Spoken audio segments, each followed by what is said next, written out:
people lose their minds in this. When you're pouring your heart and soul into music and you feel like people is like on you or trying to like undermine you or stop an opportunity or block a blessing, you know, it will kind of like throw you off and really make you feel like you're losing your mind. One more time. Can we do it one more time? One more time, homie. Spin the rock, spin it one more time.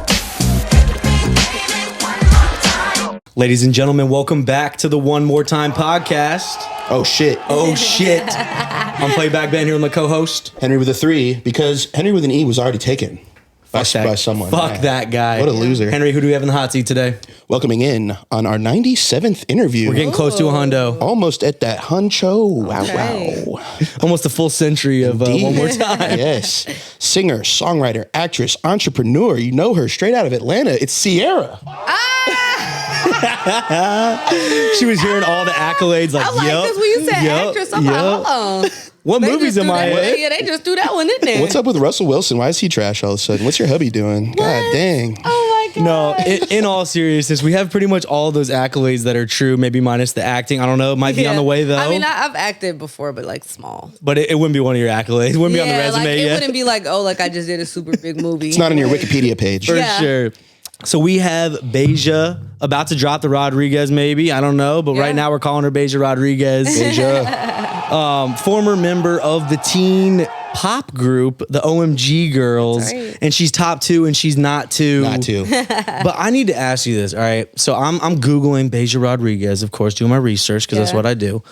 Howtopronounce.com has an entry for your name. Wow. Oh, really? Yeah, but guess what? That's cool. That's how you know you made it. But Yeah. how are they pronouncing it wrong? It's wrong. Still? It's wrong. It's Yeah, wrong. I figured. If I would have gone by that, I would have been calling you Bahja. Yeah. Bahja Rodriguez. But you know what's so funny? Like growing up, actually, my mom intended for it to be Bahja. And when I started going to like school, my teachers would just pronounce it like Bahja. Yeah. And so I think it just kind of stuck. I liked it better. I mean, I don't even remember my mom calling me Bahja because now she calls me Bahja too, unless she's trying to be like funny. She's like, well, it's really Bahja, but I'm like, no, it's not. It's Wow. not. So it actually, you caved to the pressure. Yeah, I mean, for me, I just felt like, you know, I don't know. Like, I feel like Bahja's cuter. It has Bay in the front, which is nice. Yeah, like it's cute. It's a nice thing to play off of for sure. Little mic adjustment. Yeah, from, she good? from Playback. It's super, Yeah. it's Okay, super cool. Yeah, so you can probably guess because, you know, I was explaining I'm 32 years old. I'm an older, whiter gentleman, right? Much wider. Henry, were you familiar with the OMG Girls prior to like doing... I had all the posters. No. No, I didn't. I was like, holy shit. I don't know. Maybe that wouldn't have surprised me. But so, you know, I was explaining, I actually became familiar with Bahja at her opening performance for 3 Breezy and KB Mike at the Masquerade here in Atlanta. And I was blown away. I was like, yo, this girl...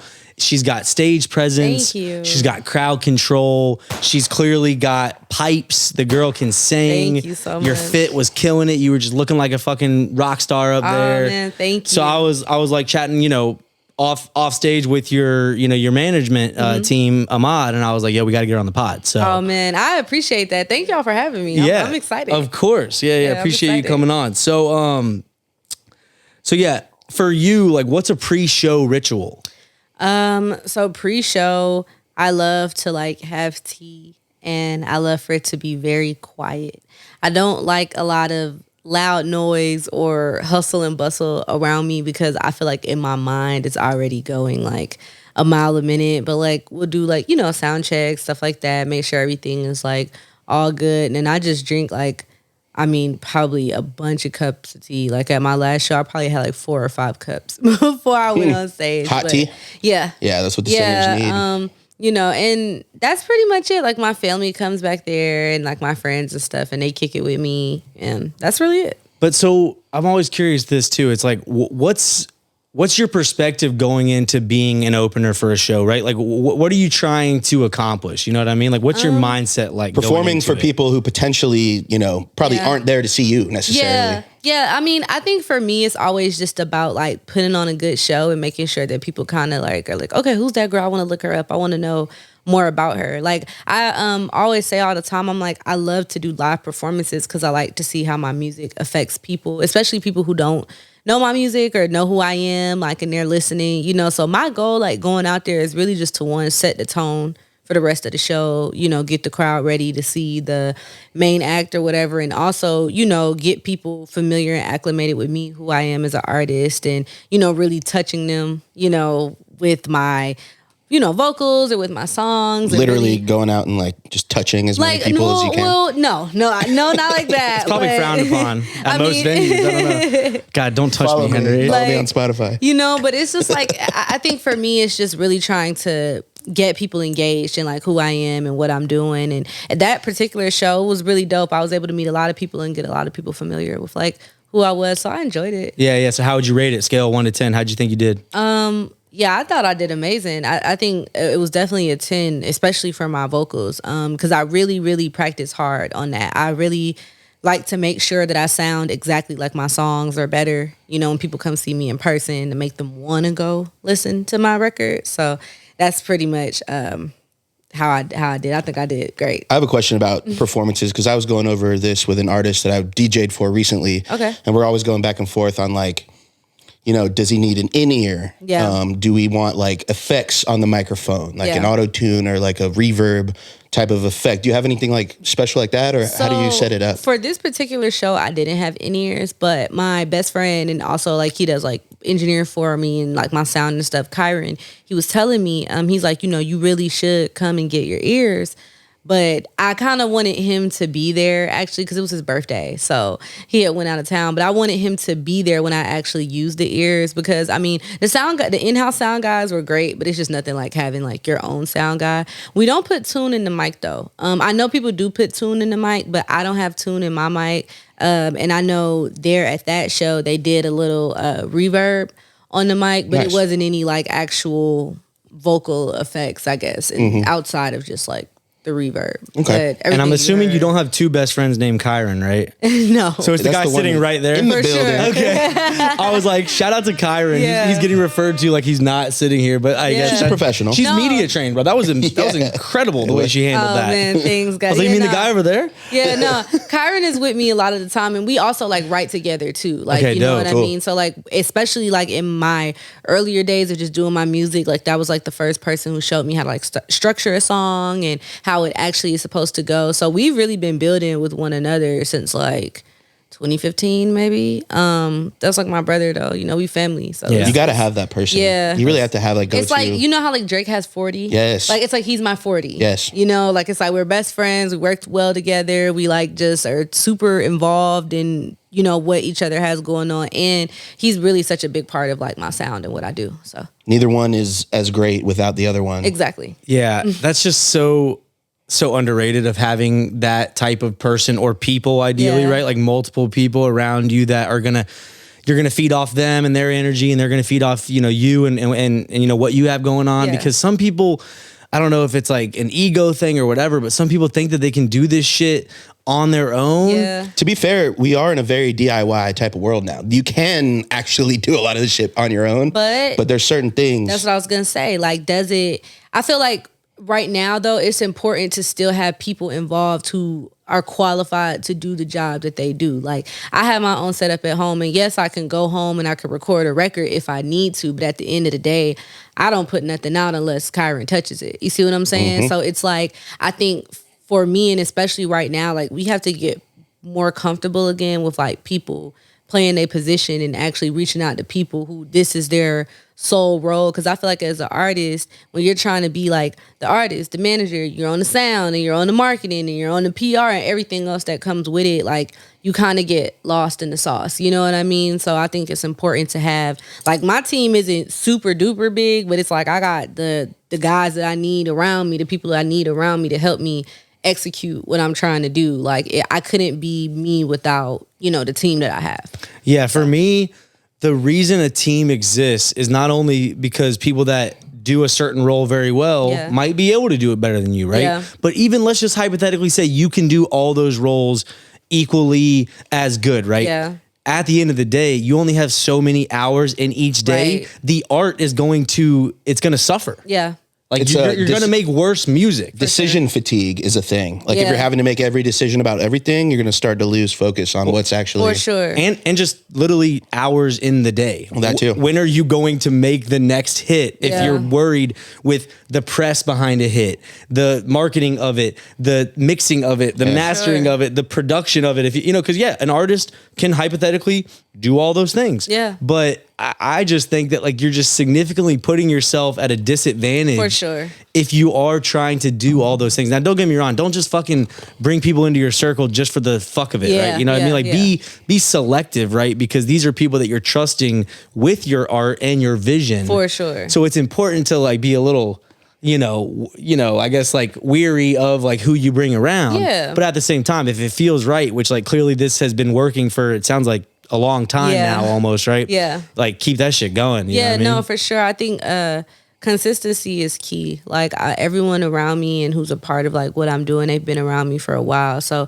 I think like, we stay consistent. We consistently put out like great art and great music, and even in like their own personal respective fields, like everybody is like turned. So I think it's just kind of cool that when we do come together, we really create something like beautiful and worth listening to, and it's pretty amazing. Yeah, absolutely. So if you had to describe like the biggest difference in performing as a solo act versus like hitting the stage with your OMG girls back in the day, like what's the big, other than of course the obvious, there's one of you versus multiple, like what's kind of the biggest thought process change or like mind shift? I think for me, it's like when I was in the group and I would perform, we were able to kind of lean on each other, you know what I mean, in terms of like energy, or like I always said, we were such a great group because each one had what another one lacked. So it was like when we came together, it was just super perfect because we all really complimented each other.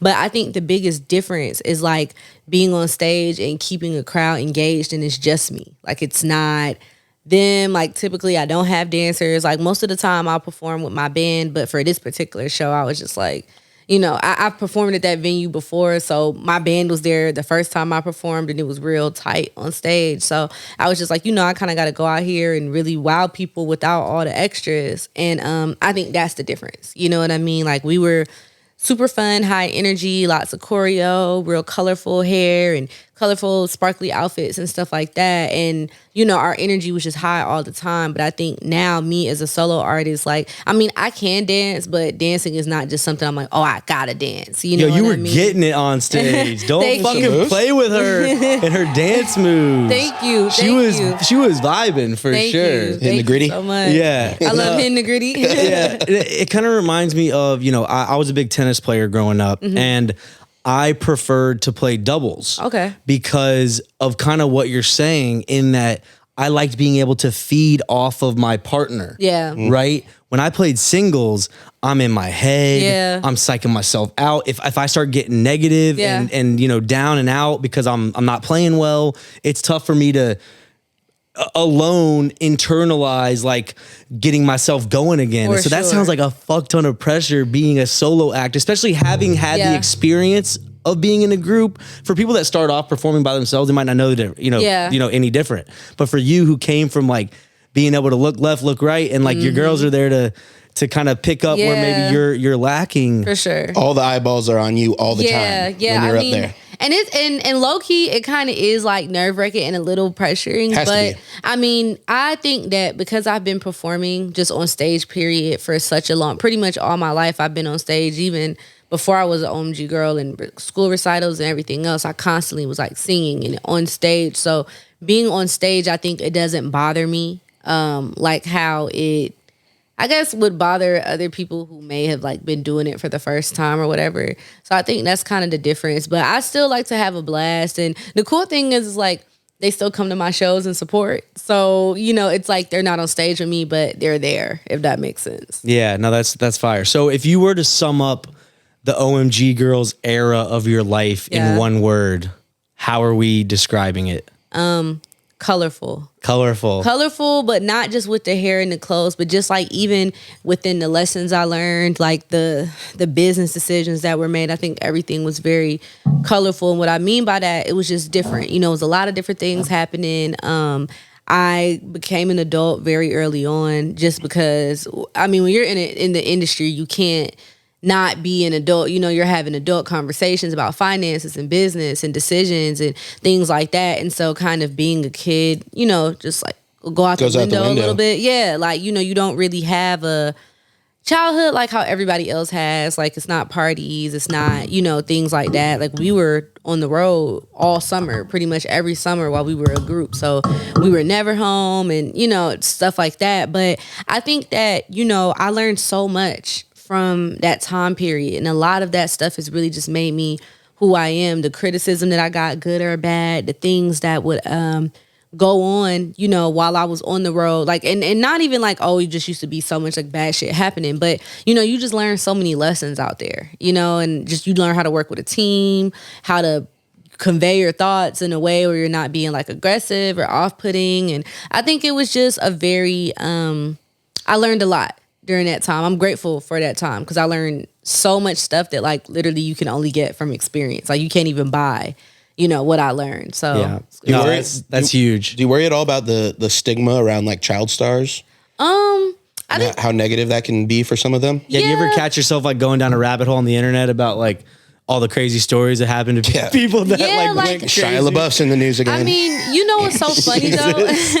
I see Hillary Duff's doing some crazy shit. Man, I love Hillary Duff. Me too. But I, Me too. You know, I think that for me, I was blessed to have my mother on the road with me, and we had such a family type bond within our team that, you know, by the grace of God, nothing traumatic or bad ever happened to me or us in this industry, you know, just growing up and being young. So I am grateful for that. And I feel like our introduction into the industry was different because we came in and it's like, okay, like this is Tiny's group and we're on, you know, the Family Hustle. And, you know, so it was just kind of, I don't want to say easy, but it was just kind of like we kind of came in a different type of way. Like, we already had respect based off of like who we were attached to. So I don't really worry about like that stigma. If anything, I feel like the hardest part is just kind of like breaking, you know, out of that and wanting people to just be like, okay, like, no, she's a dope solo artist, da da da da da. Like,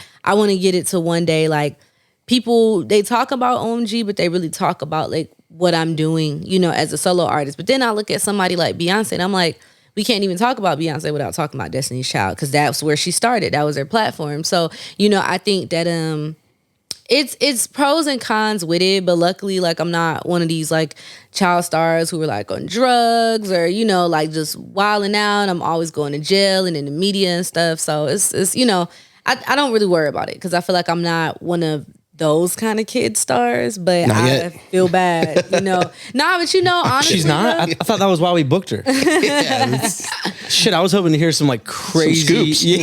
Yeah. Nah, I mean, I've never like listen. The whole like what everybody else be going through. I've never really been invited to like crazy parties or anything. Those child star parties, no. The Hollywood orgies and stuff like that. No, oh my gosh, no. I mean, like, I'm not saying that those things don't go on. I just don't know about them. And like, my mom was so overprotective of me with stuff like that I think it was just, even if something like that was like going on or somebody, let's say, was trying to invite me to something like that, it was like, I couldn't go anywhere without my mom knowing where I was at. Even while I was at OMG. I mean, I had my own car, everything. Like, financially, I was an adult. But still in my house, like, I was definitely like a regular teenager. Got to check in with your parents. Got to let them know where you're at. Like, can't really do too much crazy stuff. So my upbringing was still kind of, I don't want to say strict, but like my mom was very stern about certain things. Shout out mom. Shout out Ma Dukes.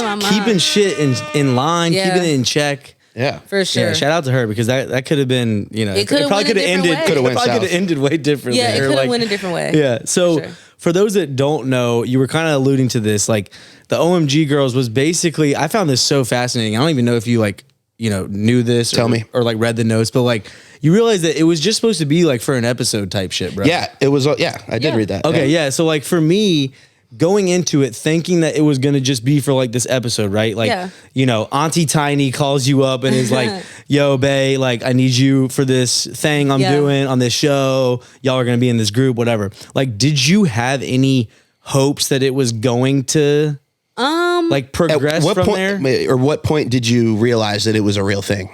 I mean, honestly, like I knew that everybody was saying it was for an episode, but when all of us like got together, like the four of us, me, Zani, Regine, my little sister Lourdes, like I just knew I'm like, this is something so special.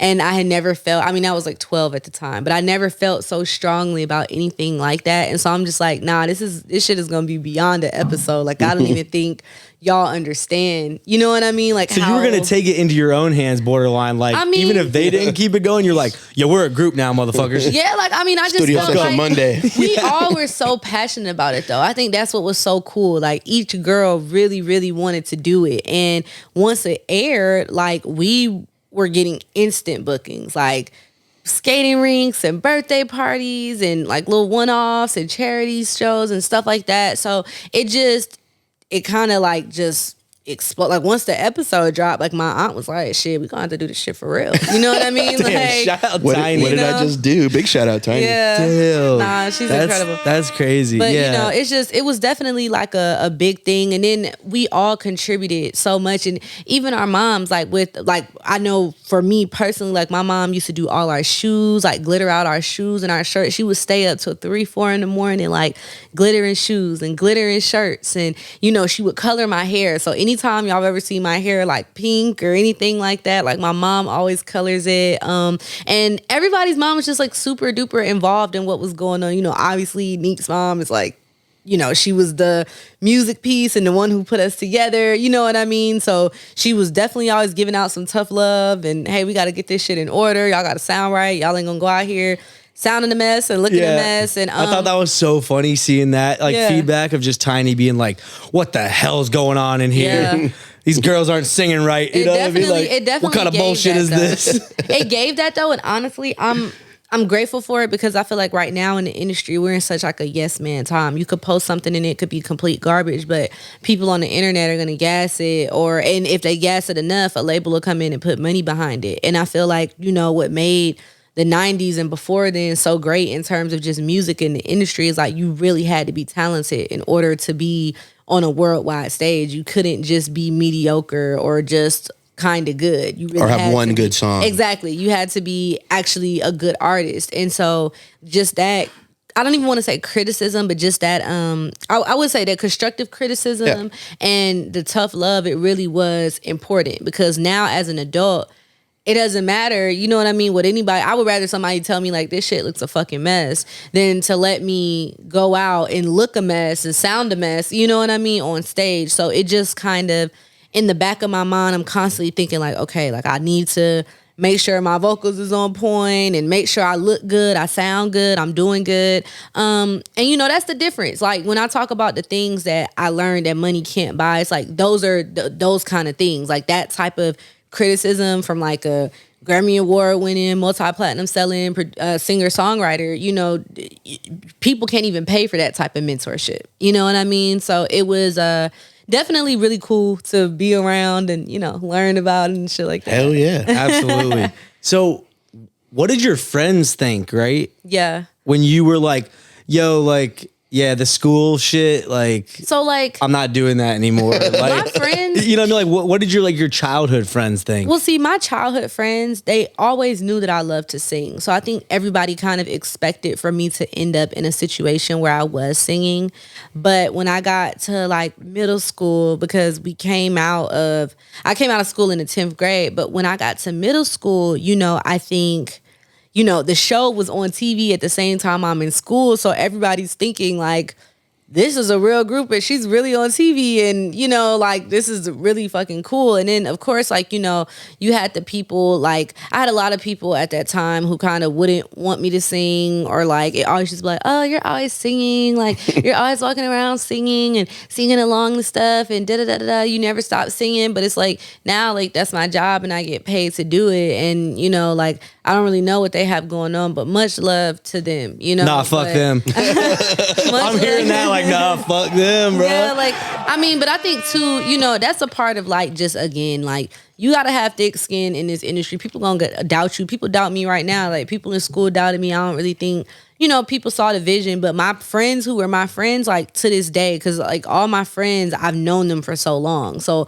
all my friends already knew what time it was. They're supportive. They gonna post about it, listen to it, put their other friends onto it. And, I'm blessed to have childhood friends that really do support me. It was just kind of like, people at school, I guess. It's kind of a way to just, wouldn't. it was like weeding out the fake ones. It was For just like sure. an accelerated Like real way to- early. yeah. sure. Like, all right, I'm figuring out who's who Yeah. right now. Yeah, no, I'm just, kind of hearing you talk about like you do have to have thick skin in this shit. Like, and I think you've talked, you maybe like tweeted about it or maybe another interview, I can't remember, about like the music business. Like, there's a difference between music and the music business. Yeah. And you're like very aware of like that like dynamic. Yeah. Right. Yeah.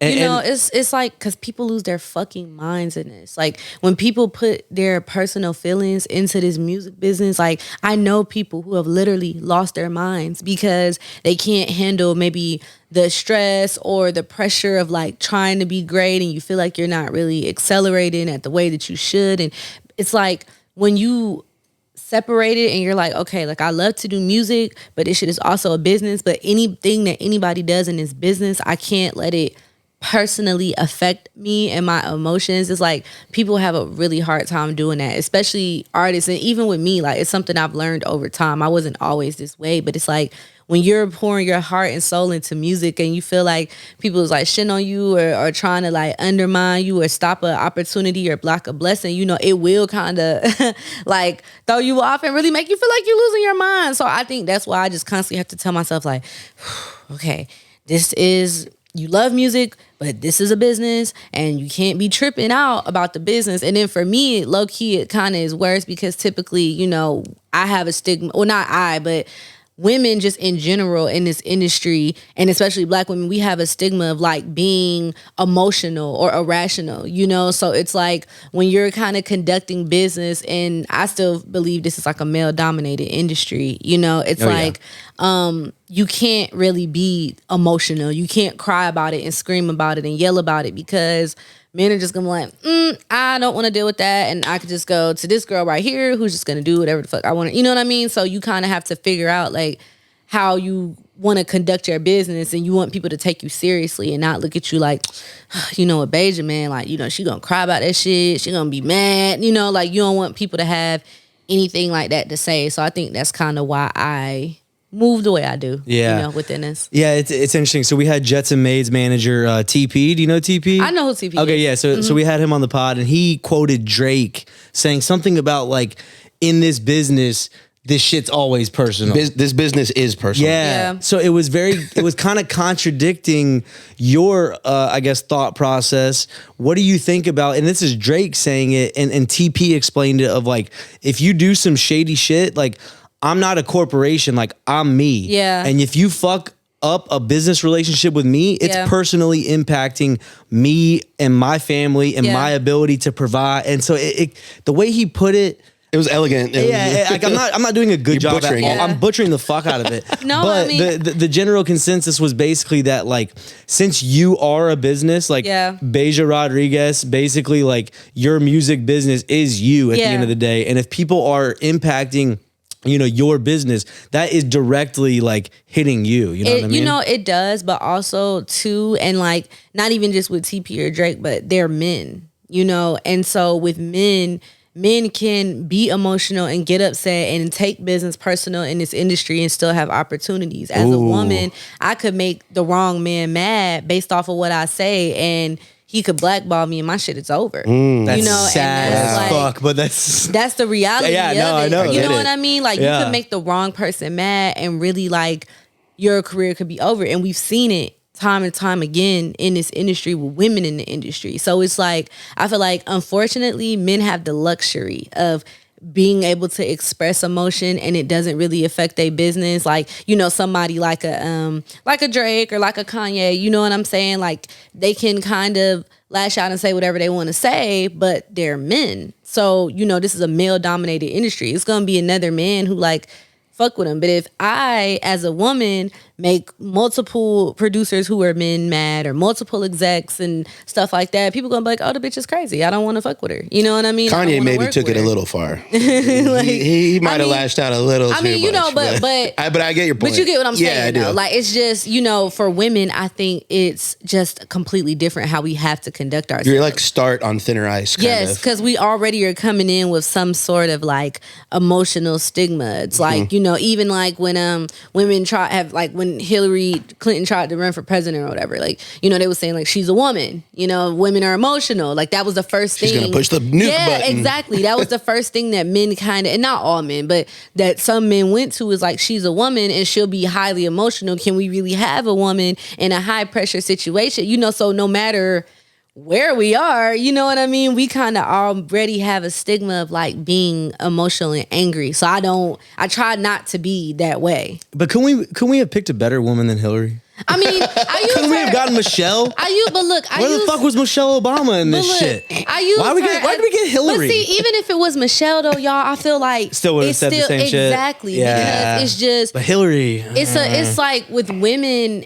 in positions of power, you know what I mean? We are always so like doubted. And now, luckily, we have like a lot of like women execs in the business who are in like high positions, COOs and CEOs. I feel like we are shifting you know that what way. I mean? Yeah, no, I feel like it's definitely a shift that's happening in the music industry. But again, like just on the artist side, you know what I mean? Until I feel like we completely shift to like just all or a bunch of women just in powerful positions, you know, as a female artist, I'm going to continue to have to kind of be like, you know what, that was fucked up and I don't like that you did that, but I'm not going to be screaming and crying and, you know, in your face about it, because when I get angry, like I'm an angry crier, you know, like I'll get angry and shed tears, and not really because I'm sad or whatever, but it's like really because I'm so mad. But men will see that and think like she's weak. Or, you know what I'm saying? She's emotional, like, and I can't work with that, you know? So it's just one of those things that we have to deal with, you know, I guess. But yeah, it's definitely a double standard. It's definitely a double standard. Kanye can cry all he wants and, like, still, you know. Yeah. We don't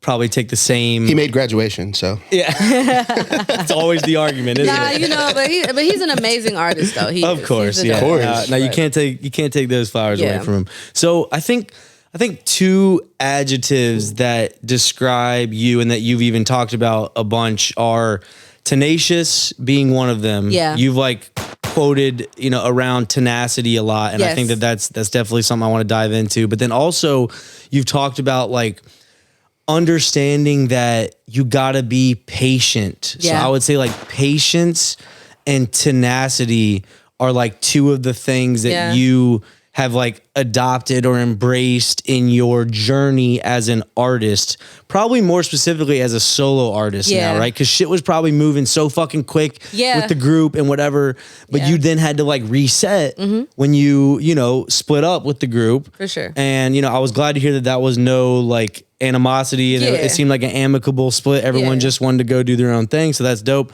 But like you had to rebuild a team, you had to do a bunch of shit. So like talk to me about, you know, this process has been going on. I mean, you guys split up like 2015. Yeah, so like 7-8 years ago at this point. Yeah. So like, how has it, you know, how do you find the patience within? Like, are you like a spiritual person? Are you like a yogi? Like, what the fuck are you doing to be okay with like this timing thing where it's like, it's got to just be the right time and the right opportunity. And like, I'm okay with this taking as long as it needs to take, whatever, right? Like, how do you find that within yourself? I think it's me. I think a lot of it is God too. I am spiritual, but I feel like, you know, with me, like my purpose on this earth is to speak to people. Like I have something that people need to hear. I feel like God blessed me with the talent of being able to sing, but I feel like that's because I have like a message that I'm supposed to be delivering to the world.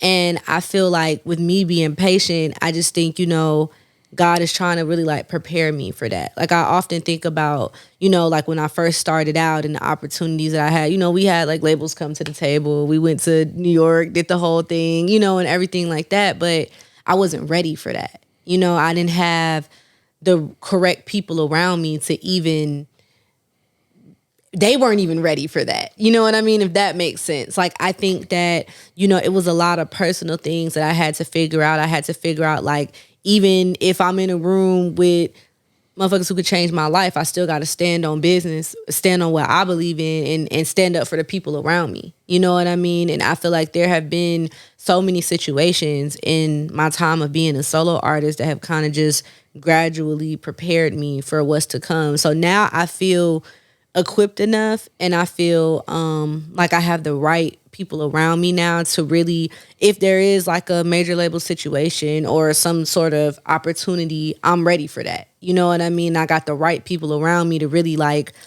expand that shit to as big as it could be, opposed to like having a big opportunity and having people around me who don't know what to do or how to do it. It's crazy artists that will accept these deals just to say that they got a deal from someone. Yeah. Like they'll accept the just bare minimum, just biggest rip-off deals because they think a deal means they're successful. And that's what I was going to say. See, I think like it's just based on the artist, right? For me and how I like to drop music, I don't think that a major label deal is right for me. Like, I think like a distribution deal for me is cool because I like to drop music when I want to drop it, and I like to drop what I want to drop, and I don't like nobody telling me you can't drop this. And I think like with the major label, they're going to give you some paper for sure, but you don't have as much as a say so. It's like you're on their time now. Yeah, and they're telling you like, hey, this is what you got to do. This is how you got to do it. This is when you're gonna do it, and that's kind of like the end of it because we gave you all this money. Whereas in my situation, like I'm able to do what I want to do, and I own my masters, and I'm able to maneuver how I want to maneuver. Like I like to be in a position where, I mean, God forbid, but if something was to happen to me, my family still can eat. You know what I mean? My family will still be able to live off of my music, opposed to being in a situation with a label where they got to deal with the label and deal with, you know what I mean? All the stuff that comes with that. Like, I don't think a major label situation is bad as all. I've been signed to Interscope. I loved when we were signed to Interscope. They were a great label. But I do just feel like it's pros and cons to it. And as an artist, you kind of really got to know what you want. And I think people look at being independent and they don't really know all of the work and money it requires, you know what I mean? Because everything that I've done thus far is out of pocket. So it's such a buzzword. Yeah. Being independent. I just want to be independent. Uh-huh.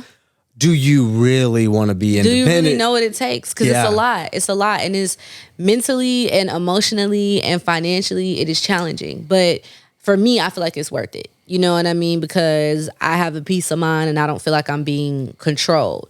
And also, too, like, I feel like it gives me an opportunity to just build my shit up to where if there's a major label that comes in, they more so like, we want to come in and be a part of what you got going on. Like, we'll just kind of take whatever you willing to give us just because we fuck with what you're doing so much and we see how it's going. So I think that that's just really kind of, the biggest thing for me. I think that's a really mature way of looking at it. Because to me, like, I don't know if it's just because I work with like mostly rappers.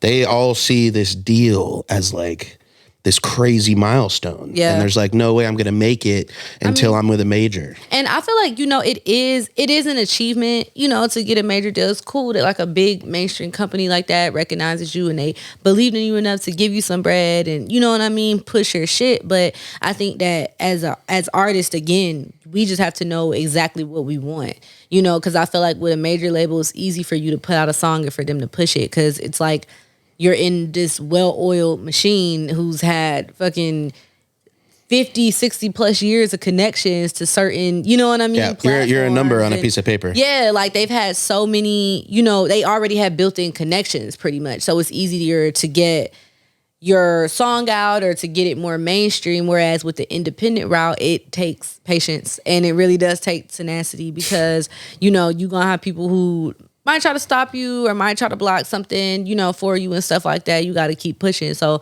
I don't think every artist is really built to be independent, too. Yeah. So on the tenacity side, right? Like, do you get that from like your mom or something? Like who do you get, or like, where did you understand like that tenacious like behavior? I think my parents and my grandmother, right? Because with my mom, she was always a hard worker. My mom has always had a job ever since I was a child. And my dad, like, you know, he always was a worker too. My parents were in the real estate industry. So when the recession hit, you know, obviously that really affected us. And I watched my dad get up at 6 a.m, no matter what, if he had a job or not. And he gonna go out and make a way. Like, and same thing for my mom. You know, she was gonna get up whether she had something to do or not and make a way. So I feel like that's where a lot of like my tenacity comes from. Like, my family comes from a small town in Kentucky. My mom's side of the family, Madisonville. Very small town, very humble beginnings. I'm not from Madisonville, but my family is. And like, literally the town, y'all, is like, it's probably like 18,000 people that live there, if that. So it's like one of those towns where it's really hard to make it out of. And my family is one of the families that made it out, you know, like my uncle, he played for the Falcons in the 70s. Okay. And like my grandmother, like she works at Delta, you know, so I feel like my mom, she works as well. So it's like we kind of... They done made it out the Ville. That's what I'm Go saying. get it. They made it out the like, Ville. I think that I come from a family of just really strong people who just, no matter what, if you don't really know, you know, what's going on or where you gonna end up, we still gonna try, you know. And I think that that's really where it comes from. My family really prays for me a lot too. We pray for each other. So I think like a lot of that has to do with it as well. You know, like our spirituality, like us being religious, us believing in God. I think that has a lot to do with it. But Hey, you can know, y'all pray for Henry some?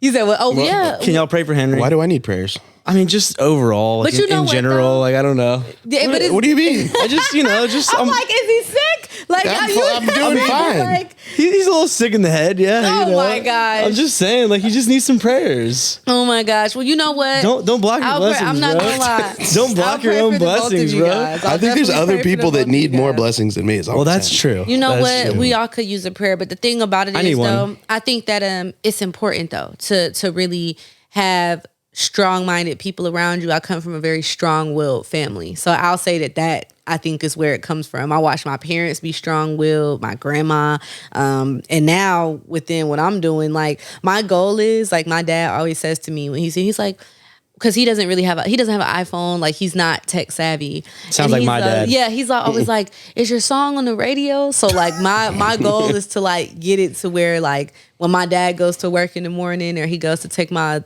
younger siblings to school, like he can hear my song on the radio. Do you know how many times my mom has asked me like, well, are your podcasts on the internet or like, you know what I mean? And I'm like, Mom, I showed you our YouTube channel about like 1,000 times. Tell what the phone call you had right before this interview. Oh God! Every time I tell my mom or even my Yeah. sister who's young, so this like doesn't even apply to I guess age, but Yeah. anytime I tell them like, yo, I'm about to do an interview, what's up? Like if they'll call me, they'll be like, oh, a podcast. He's like getting They a think new I'm job. applying for Oh a my job like God. every time, and I'm like 97 weeks in a row, guys. We've done interviews. It's been an interview Yeah. for a podcast. Yeah, like this is what I do. Yeah, right? I'm Yes. still podcasting, folks. No, it's hilarious. cool, though. So, you know, for me, I'm fascinated by your entrepreneurial like spirit, Thank right? you. So you have your hands in multiple pots Yeah, right now. yeah. Let's talk hair bay. You got the music shit going. You got Hair Bay. Yeah. Hair Bay Bay. That's why your hair's so fire. Oh, thank you. And then you have like a rental property. Yeah, I have an Airbnb. Yeah. So Shout out the Golden Spot one time. The Golden Spot, y'all. We are on Airbnb. I don't know Book where to look. that We on shit. Where is it? Airbnb. All it's of in them. it's in Midtown. It's in West Midtown. So we're pretty central to like pretty much the Dome and Studios, the music state- studios. Yeah, like we're pretty central to everything, and it's real cool. It's low key, it's just chill, lay back. But I think really though, where that comes from, I'm not gonna lie. Like when my group ended, like I really seen like, oh, okay, so this is what paying bills are like. This is kind of what it's like to not have a consistent income. And at that point I realized like I gotta have multiple streams at some point, you know what I mean? So like first it started off with my Instagram. I would treat my Instagram like real estate and kind of like charge for posts and stuff like that, and I'll still do that, like collabs or whatever. But now that I got older, I'm like, you know, I want something else outside of Instagram, because if Instagram shut down, Yes, that's you're relying on it. So I was like, all right, cool. Like hair has been such a big part of my brand. I had the pink hair. People have always asked me about my hair, my natural hair. So that's what made me start Hair Bay. And this is my hair that I'm wearing now. Like it's from my line. But you know, How much does that cost? So, on like the site or wherever you're selling them. Because like you're talking, we know nothing. You're talking to two fucking whiteys that don't understand black women hair and like how expensive it is. This will be under my bundle deal. Okay, that's what we called it. So you get 3 bundles for like, and it's the price is based off of the length of hair, right? So I think some pretty long ass hair you got. Yeah, I was gonna say I think this might be like a 22, 24, or 26.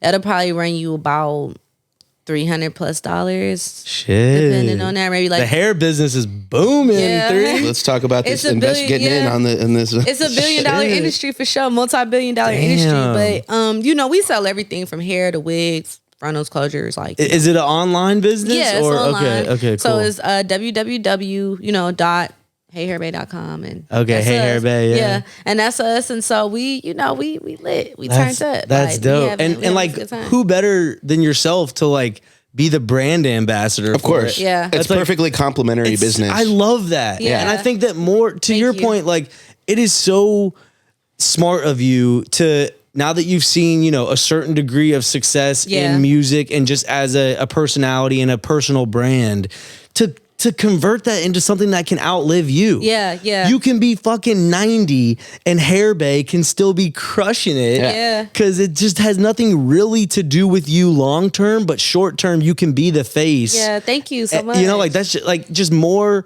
artists and or just creatives that catch some success or popularity. Yeah. With their own, whatever the first thing is that they do. Yeah. Like I'm not saying immediately, but like pretty quick, you should be thinking, what do I like? You know what I mean?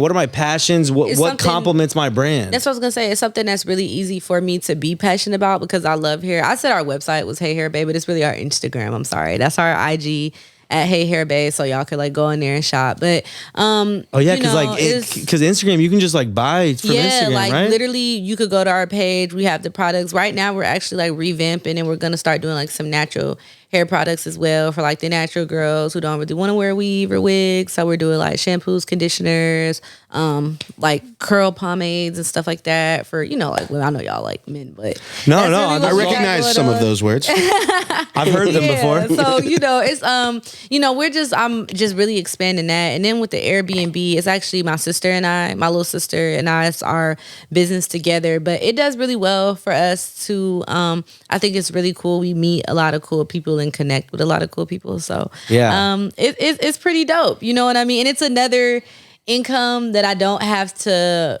go on stage and perform and prepare and all of that stuff. It's like it pretty much takes care of itself. All you gotta do is give them a code to get in the fucking like apartment at this point. Like you go clean it maybe, but pay someone to do that. I do clean it. You're cleaning it yourself? I clean it myself. There you go. I go over there and I clean it myself after every guest. I don't know. For me, I like it because my mom's always like, "Why you don't get somebody to clean it?" That's what I'm saying. But I'm like, you won't catch me cleaning my own house. That personal touch on it. It's to me, it's personal because I clean it how I would clean my own home, and then two, I feel like it's humbling for me, to take care of other people. I think in this industry and in what I do, like, and being an artist, it's so easy for artists to like have this larger than life type of ego, and I kind of just always want to stay humble. I want to remember, no matter what, take care of people. And what better way to do that than go from superstar on stage to maid? Gotta clean my B&B, man. Scrubbing a B&B toilet. Hell yeah. Gotta clean it. And I'll be telling my guests, like, my cleaning fee actually goes towards cleaning. Like, it's not like I'm making you pay the cleaning fee and then you gotta load the dishwasher, strip the sheets off the bed, put them in the washer, start the wash. Hate that shit. Like, it's like, what's the point of even staying at an Airbnb if I have to do all of that? So I try to really make it like a hotel-like experience for my guests. But like, what's the craziest B&B story you got? You got to have had some like loony bad guest or something. Like you got to have had I something. haven't really had any bad interactions with guests, but I remember one time I had a guest, and I think he was a guy.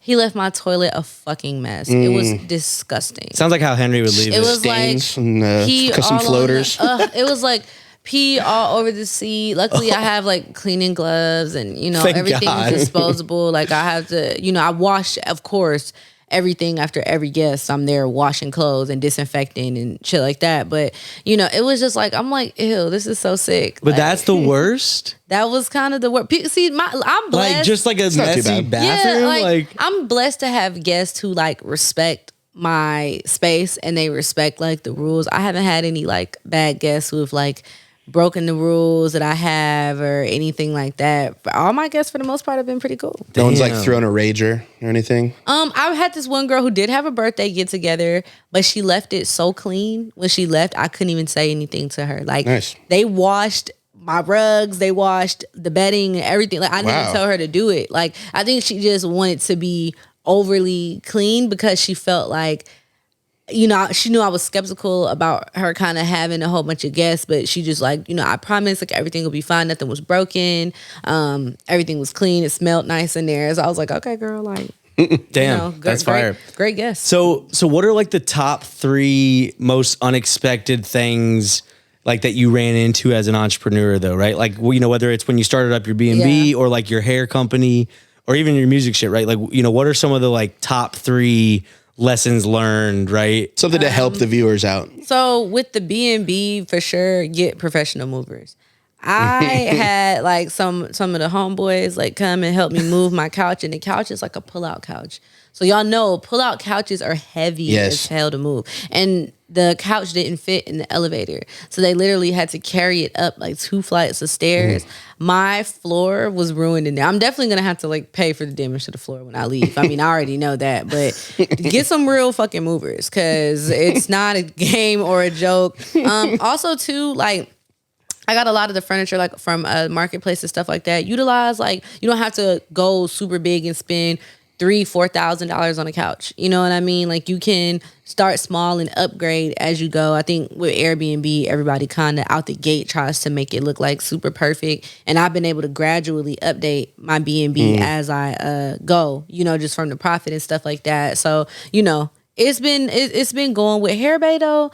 I would say like the hair business, in my opinion, is pretty easy. You got to find a good vendor though. Like luckily my mom used to sell hair when I was in the OMG Girls. She sold colored like hair extensions while we was on the road, and she had her like own website and everything. So I used my mom's old vendor. Plugged in. Yeah, they've known us for a while. Shit. So, you know, it's about finding like a good vendor because you don't want to like be running your fingers through your hair and your hair is all on the floor. Like all of you guys' nice floor. It's just like you could literally pick it up and make a wig if you felt like that. You know, you want to find good hair, and also too, like I feel like presentation is everything. You want to make sure that the product you send to your customers is like when they open it up, they're like, wow, she put care and thought into it, and you know, everything like that. And really just it's not just coming in like a Ziploc bag. Exactly, you know? exactly. And really just like the marketing part of it too. Cause like luckily with me, I wear my hair, so I'm able to market my hair. Yeah. You know Yeah, if you started like a BMX bike company, it'd be a little harder to kind of rep that. Exactly. Yo, so doesn't, like, this is gonna sound, I'm like scared to ask Say this. it. I'm scared to ask this, but okay, so doesn't like high quality wig and like weave, doesn't it come from like India? Yeah, like okay, so you have different places. Did you know this? It comes from, it could come from India, it could come from pretty much anywhere in Asia, but like India and Asia are kind of like the top. Because it's like real. People. Yeah, it's definitely real hair that they're sending you.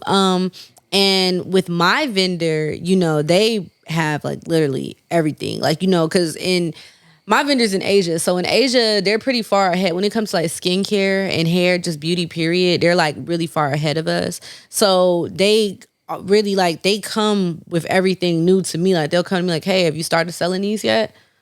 Like now what's popular amongst women is like tape-ins, which like it's like a hair extension that you like put directly on the scalp. It's like you don't have to braid it, don't have to like with tape. Yeah, it's like hair tape. It's like adhesive tape, and they came. Sounds uncomfortable. Yeah, I mean it's actually really lightweight and it's pretty decent, but I don't wear them. Like I don't like them. But they asked me, they're like, "Are you selling these yet?" And I'm like skeptical about selling them because I've heard like negative things about the stuff they do to your hair. They pull your hair out, so I don't want nobody to come back to me like, "Here, babe, I bought tape-ins and now my hair falling out." You know, so like I haven't sold them, but they pretty on top of like all the trends. They be on top of me. Man, so. that's It's a good vendor. So you tweeted that. Ben pulls out the tweets. I'm like, let's go. You basically said something about like when Take Care dropped, like your life changed, or like, man, it's funny. I was in LA. We were in LA with the group at the time. I was in OMG Girls and we were recording our album that never came out. If the fans all know, but we were recording this album that never fucking. I saw some out. comments about them wanting those unreleased tracks. Yeah, they definitely want them. But we were in LA, and I remember the album dropping, and so we used to stay in Beverly Hills at like this hotel. I can't think of the hotel name, but it's like we loved this fucking hotel. We stayed there all the time, and it was like a massage place down the street. So we were walking into the massage place, and I remember seeing this girl. She like had this Wrangler. She had the doors off. It was nighttime. You could tell she was vibing like to the Drake song. And I'm like, I love this fucking album like that. It just, I feel like Take Care was like, it was just such a good time in my life, you know? Like I was just really coming into like being a teenager, and I had been loving Drake since I was in middle school, and you know, since he dropped Brand New.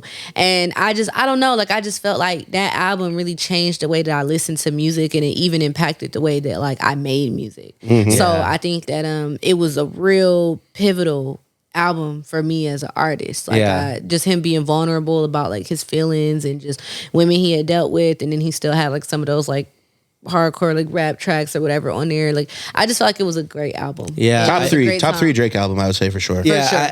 I posted something recently about like a great song will immediately transport you back in time to the first time that you heard it. Yes. And you'll just be in that space mentally. You'll almost feel like you did when you were first listening to it. Yes. You'll almost be wherever, you know, like physically you'll take yourself to that place. Like it's a phenomenon. Yeah. It's really remarkable. Yeah. And that's like why I fell in love with music too, is that power of it, right? Where it really can totally impact how you feel. Absolutely. Like what your headspace is like, right? Like you could go from being like down and out, and if you hear a song that took you back to a happy time, that's gonna inevitably lift your spirits. I'm not saying it's gonna like or sad time or sad. anything, yeah. No, it can do exactly the opposite. So that's what I love about music most, for sure. That's my favorite So part what are too. some other albums, like name like 2 other albums that have like impacted your trajectory in life, or like, you know what I mean? Okay, so I feel like definitely Take Care. I'm trying to think. Definitely, I don't know. Good Kid, Mad City was a good one for me too. GK. I was like, I think To me, it's better than To Pimp a Butterfly. So yeah, I mean, I say think, what you want. And I think too, I loved his storytelling on that. Yes. Like I felt like, I don't know how true or false the story was, but I was very invested in like who Shireen was. And Yes. who, you know what I'm saying, where he came from. I feel like that was like the first time that I realized as an artist, like, oh, okay, you got to tell a story though. Like he literally told us an entire story on every song, and it was like all a vibe, like, you know, and it was cohesive. You could listen to whatever you wanted to listen to. You could listen to it out of order. It was still good. So I would definitely say that album for sure. And I'm trying to think what else, because see, I have a lot of albums that have like impacted me, but at that time too, I mean, Brandy had dropped a fucking fire album at that time. I can't think of what the name was. I don't know if it was like a number, I think, or something like that. But she dropped that single that she had with Chris Brown, to Put It Down. It was on that album. Yeah. But that album, that wasn't really my favorite song, but that album was a good album. Yeah. And it made me be like, damn, I want to like, I need to be singing for real. 'Cause Yeah. she on this bitch singing. You know, everybody know Brandy can really sing. You know, really, really great artist. But those 3 around that time definitely impacted me heavy. Yeah, it's interesting. Like you've talked about, you know, even pulling, of course, from your own personal stories in your songwriting. Yeah. You know, like you're writing about breakup or heartbreak, you know, just personal shit. But then you've also like taken your friends' stories. Yeah, I heard you tell, you know, like telling another interview about like taking some of your friends, you know, experiences. So you're writing about like real life shit. And I mean, for me, I also find that just so fascinating about artists being able to, like, is that therapeutic for you? I think it definitely is for me. Like with my music, I really try to speak from a realistic perspective, because I'm not really, like, I talk to my friends, I talk to my family, but you know, I've kind of been very private because I've grown up in the public eye since I was young, and I've always been taught that like your personal information is to be protected, and it's only to be released when you want it released and how you want it released. And I feel like music, it gives me a control over my own narrative. Like right now I'm working on my album. My album is about my breakup that I went through. I've been recording this album now for probably about the better part of, it'll be 2 years this year.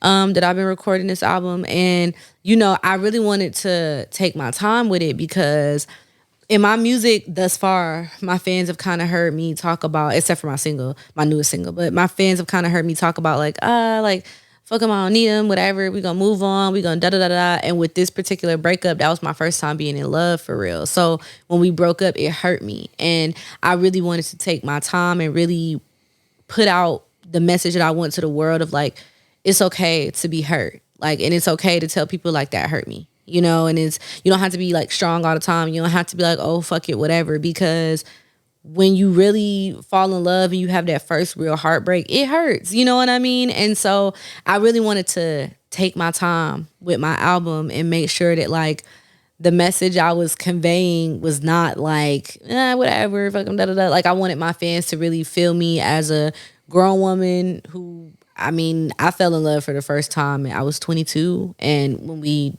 got together and I was like 24 when we broke up, you know? So like, now I'm kind of figuring out like, oh, that was really like what love is though. Like that's really what it feels like to be in love. Before I liked guys or whatever, but I had never felt a way about anybody the way I felt about him. And so I think that like, that's the beauty of music, right? Like I'm able to tell my fans like, hey, this is what I went through. They all be asking me about it. Where is he? What happened? You know, they want to know. Like, I'm like, just give me a second. Like, you know what I mean? I'm still processing, but now I'm ready for like the world to hear where I'm at with that for sure. Yeah. I mean, I just, you know, as someone who doesn't write music and doesn't perform it or anything like that, like I just have to go to a regular therapist. Like I can't, you know what I mean? Yeah. Like I can't get this therapeutic release. Yeah. But Bahja, So Ben, how does that make you feel? Yeah, exactly. No one more time therapy right now. Not yet. Bahja, we have entered the final segment of the podcast. Get I like the sound ready. effects. Yes. This is the rapid fire rampage. It's going to be a 3-part rampage. I'll explain each part as we go, but Okay, we're going to cool. start with just some short answer questions. Okay. You're not judged on how correct your answer is, but you are judged on timing. Okay. So, rapid All right. fire rampage. Here we go. Here we go.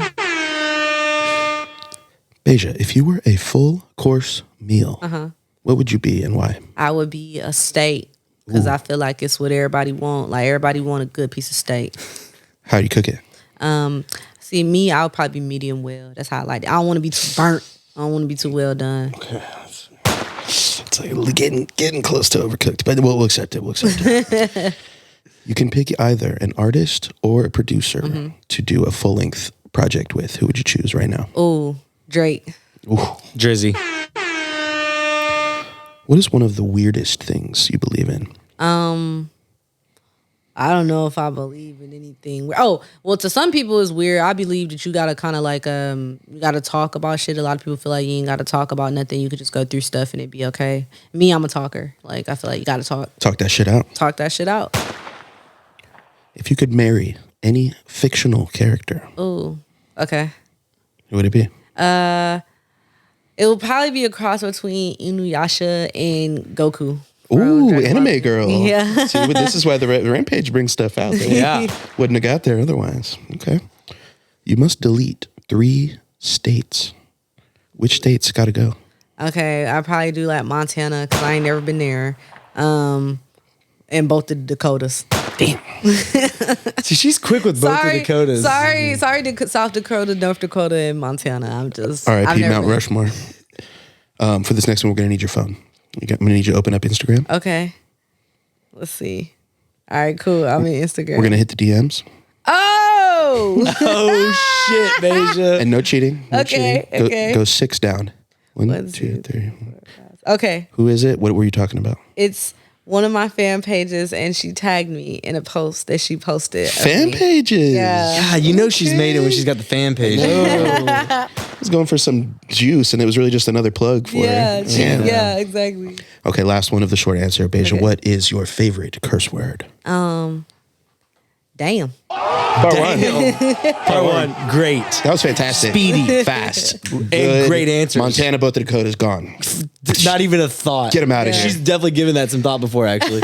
She's on pace for the Rapid Fire Rampage Hall of Fame, but it will depend on these last 2 sections. Okay. The second one is the this or that. I'm going to give you 2 choices. Pick one. Okay. TikTok or YouTube? TikTok. Harmonies or ad libs? Harmonies. Guitar or keys? Guitar. Cats or dogs? Dogs. Mountain house or beach house? Beach house. We might have an answer for this next one based on the first part, but steak or lobster? Okay, but I would do a lobster though. Ooh, Yeah. controversial. She knows everyone else wants steak for the most part, but she wants lobster. For sure. Very self-aware. She's not everyone else, Henry. She's not. Different. Yeah, different. Give up your driver's license or give up airplanes? I would give up airplanes. I mean, yeah. 'cause That's I actually like a deeper one than it sounds. You know Yeah, what I mean? need to drive. Like we could get, even if it's days, we could get there. But Oh God, like You a getting to day-long Japan? road trip. I mean, Never going to Japan, never going to Hawaii. but see, I could get on a boat. yeah, It's a because long ass that's true. cruise. She's cruising to All you gotta do, Japan. you just gotta get a driver. Not a boat. I like that question. I'm gonna keep that one. That's Fucking Bahja the Explorer out here on Right, like on a fucking ship. Like, she's on a barge. her foot on the top of the boat. Yeah, with a little hat. Yeah, definitely a hat. Captain- Oh my Definitely a gosh. hat. Of that is course. hilarious. Damn, man. That's hilarious. That's funny. Are we going to either only wear itchy clothes or have a permanent runny nose? Probably only wear itchy clothes Yeah, that runny nose. because I could take the clothes off, but the permanent Oh, runny oh.